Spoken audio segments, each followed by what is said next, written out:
Est-ce que vous êtes prêts? Zach? Toujours. Je m'en racle la gorge. Ouais, racle-toi la gorge. Mouillez-vous la nuque.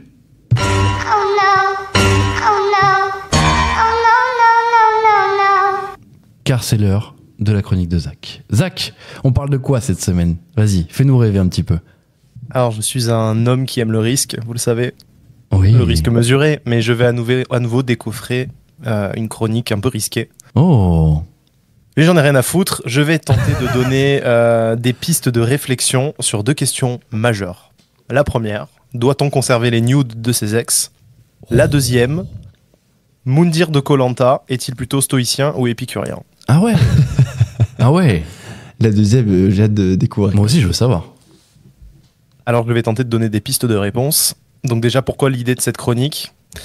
Alors, elle m'est venue récemment pendant une soirée, lorsque j'ai surpris une drôle de discussion entre 2 gars, dont l'un racontait à l'autre qu'il avait recontacté une ex, genre très ex, genre ex de 10 ans. Ah ouais. Et le gars en question, en quête de paillettes dans sa vie, a voulu agrémenter la discussion écrite en grattant un petit nude, mais pas n'importe comment, avec un emoji pêche ou un gif de petit louveteau qui pleure. Non, il a décoffré un nude de la fille en question à la fille en question, datant de 2016, en lui disant « Tiens, j'ai retrouvé ça et je me demandais si t'étais toujours aussi excitante. » Alors, Waouh. effroi, l'enfer.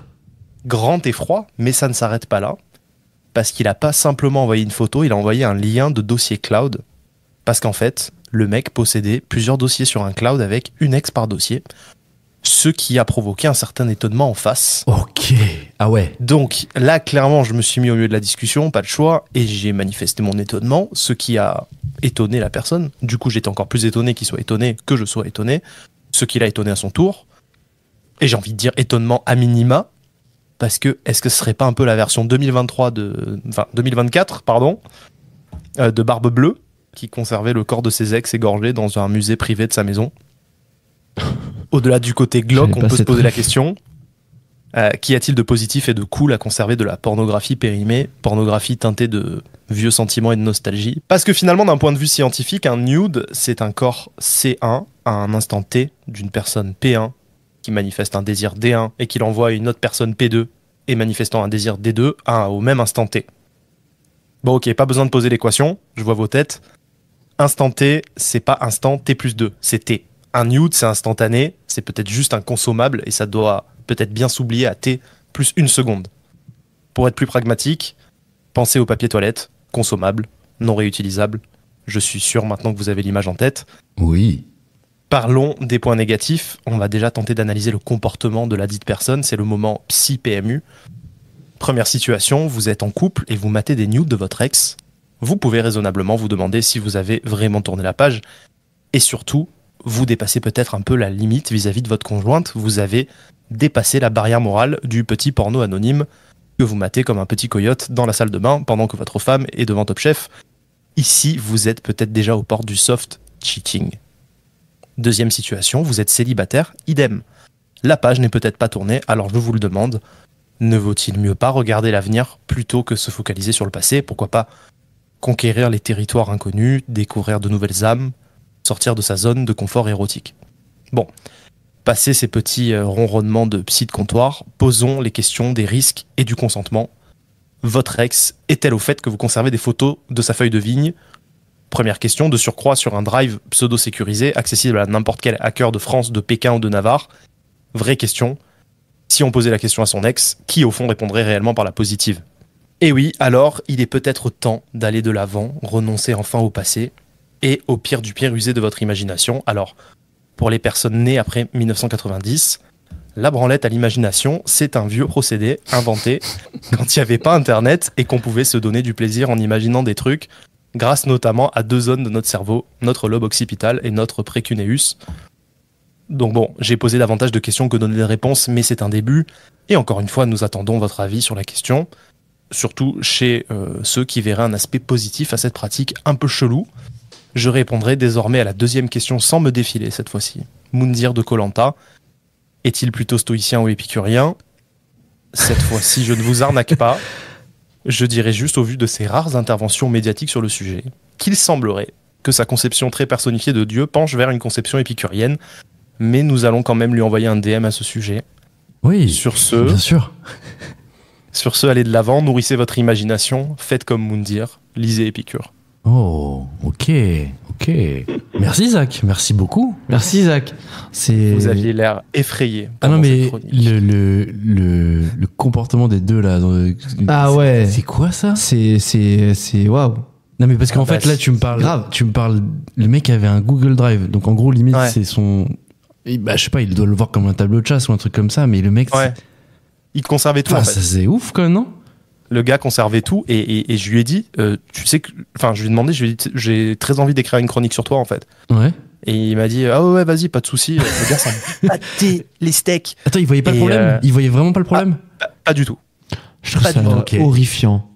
Ouais, moi aussi. Parce qu'en Ouais. fait, genre le gars quand même qui fait ça, Ouais. il peut quand même se servir de... Un jour, admettons, il veut faire du mal à quelqu'un, il peut se Mhm. servir de ça pour faire pression, pour estorquer des trucs. Le revenge porn, effectivement, bien sûr. Le revenge porn, Ouais. ça arrive maintenant, enfin, je dirais pas souvent, mais Mhm. bon, c'est pas quand même quelque chose qu'on découvre, quoi. Ouais, c'est un sujet qui est dans l'air du temps. Et en vrai, est-ce que c'est pas un peu générationnel aussi? C'est des pratiques qui sont un peu nouvelles aussi, puisque.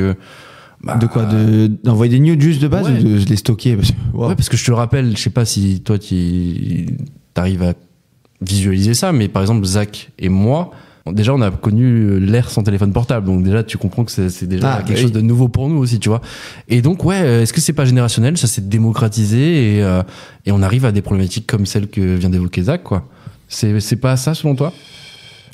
Si, non, forcément, c'est démocratisé, mais est-ce que c'est générationnel? Je sais pas, ça se trouve, t'as des gens de votre âge, voire encore plus, qui, avec les téléphones, du coup, bah, envoient des nudes, tu vois. Ouais. Donc, générationnel, je ne sais pas. Après, c'est sûr que c'est démocratisé.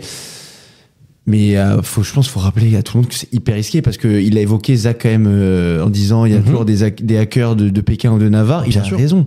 Mais même n'importe quelle photo sur n'importe quelle conversation, à part peut-être certaines messageries cryptées et encore même pas, t'es jamais à l'abri et c'est toujours un risque que tu prends et qu'un jour quelqu'un vienne te voir en mode genre bah Ouais.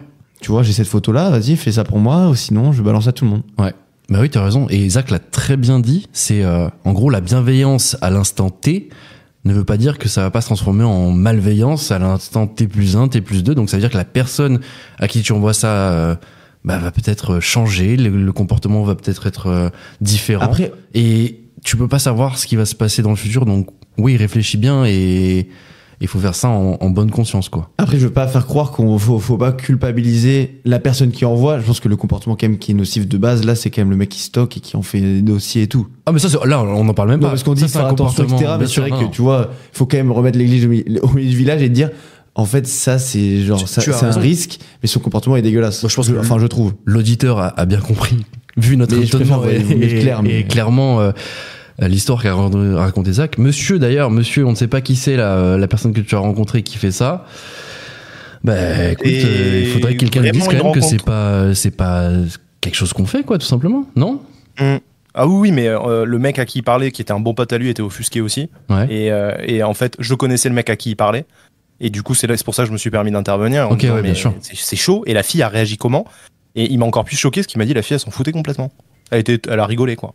Mais bon, bref, c'est particulier. Mais il y a un truc à dire aussi au niveau générationnel, parce qu'on parlait quand même de gens d'une bonne trentaine d'années. La fille en question était bien plus âgée. Ah ouais. Dans ok, cette histoire. ok. Et je pense que sur des générations plus jeunes, déjà, il y a une notion éphémère beaucoup plus forte. Il y a Snapchat, il y a les messages éphémères qui ont été mis en place. Ouais. Donc en fait, le fait de capter un truc et de le garder, c'est plus compliqué aujourd'hui. Les messages Mais, qui s'autodétruisent, c'est ça? Ouais, c'est ça. Ok. Ouais. Ouais, après, tu peux toujours screener, tu sais, t'as la fonction enregistrement d'écran sur l'iPhone, par C'est exemple. vrai. Tu vois, bon. Il y a quand même des subterfuges à ça, hein, mais... La personne n'est pas au courant quand tu screens sur Snapchat. Il y a pas ça? Alors, pour le coup, si, si. à l'époque, Snapchat, justement, il te montrait quand c'était screené. Ouais. Ouais, Et Zach. figurez-vous que sur WhatsApp, les messages éphémères que tu peux envoyer en one shot, même les photos, moi je le vois parce que en entreprise, on s'envoie des trucs parfois chauds en one shot. Et Quand tu fais dis un chaud, enregistrement, précise parce que ça peut être une capture d'écran d'une discussion, ça peut être un document confidentiel. Oui, document confidentiel, ok, ouais. T'as pas envie que ça fuite, tu vois. Ouais. Et en fait, quand tu fais un enregistrement d'écran d'iPhone ou Samsung sur WhatsApp et que tu lances le truc éphémère, ça fait un écran noir. Ah, c'est intéressant ça. ok. Ouais. C'est intéressant. Tu peux pas le capturer. Ok. Bon, ok. Par contre, je pense que Mark Zuckerberg conserve quand même les trucs. C'est clair. C'est possible. Bon, on va terminer là-dessus en tout cas. On va le rappeler parce que clairement pour toutes les jeunes générations qui nous écoutent, si vous faites ce genre de pratique, vérifiez bien à qui vous l'envoyez, soyez sûr de vous, et la confiance à l'instant T n'est pas la confiance à T+1, comme le rappelait Zach.